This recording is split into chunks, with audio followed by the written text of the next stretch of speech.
Human immunodeficiency virus, most commonly known as HIV, is a very small retrovirus with a high mutation rate that leads to extremely variable viral populations both within and between individuals.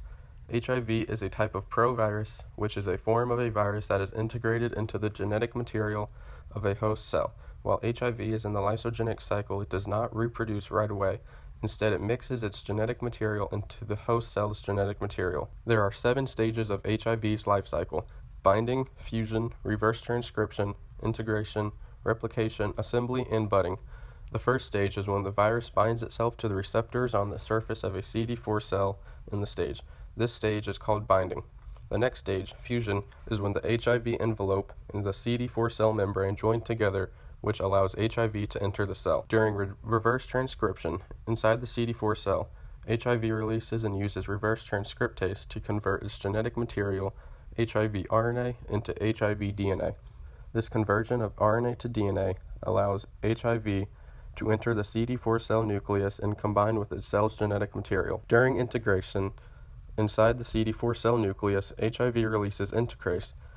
HIV uses integrase to insert its viral DNA into the DNA of the CD4 cell. During replication, once integrated into the CD4 cell DNA, HIV begins to use the machinery of the CD4 cell to make long chains of HIV proteins. These protein chains are like building blocks of more HIV. During the assembly part of HIV's life cycle, new HIV proteins and HIV RNA move to the surface of the cell and assemble into immature, non-infectious HIV. Budding is the last part of HIV's life cycle, and during it, newly formed immature HIV pushes itself out of the host CD4 cell. The new HIV releases protease, which acts to break up the long protein chains that form the immature virus. The smaller HIV proteins then combine to form mature, infectious HIV. HIV was transmitted from chimpanzees to humans in the 1800s. The hunter theory is the most popular theory on how HIV transferred to humans. This theory states that HIV came from bushmeat hunters that would kill and eat SIV-positive chimps, or the blood of those SIV-positive chimps would get into the cuts or wounds on people throughout the course of their bushmeat hunting. Normally, the hunter's body would have fought off SIV, but on a few occasions the virus adapted itself within its new human host and became HIV-1.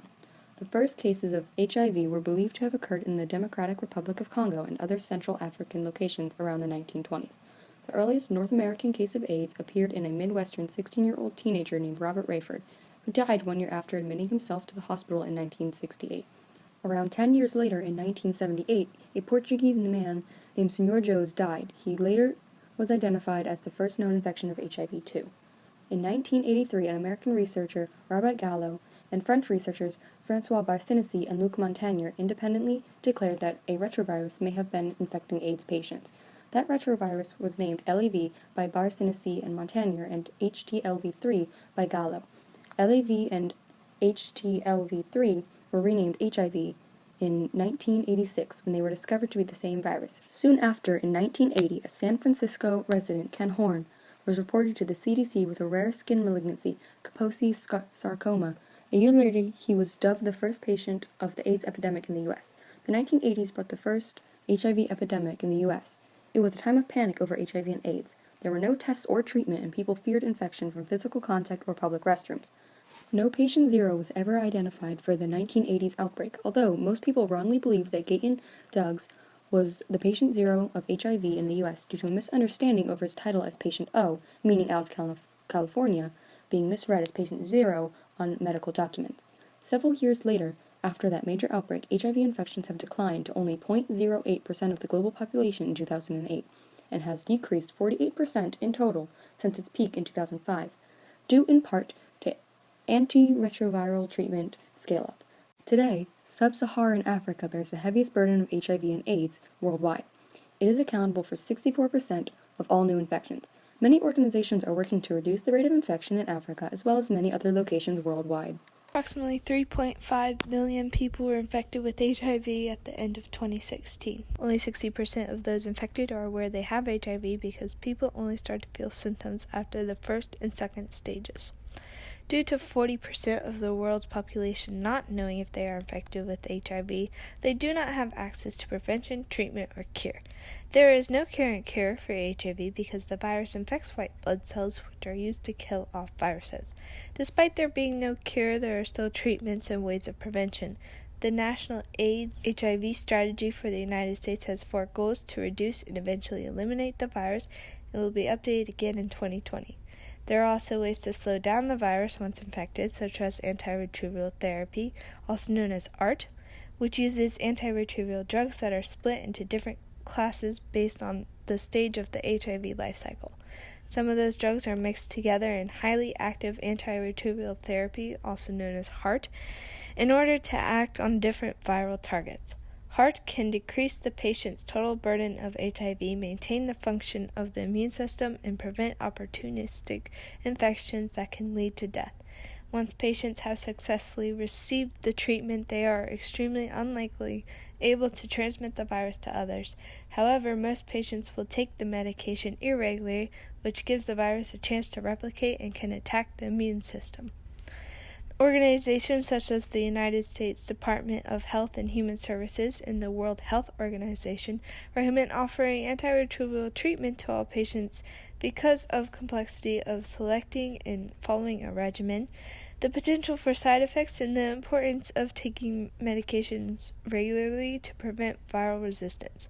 The FDA approved test kits that can determine if someone has HIV in 20 minutes, and it is 99.6% accurate.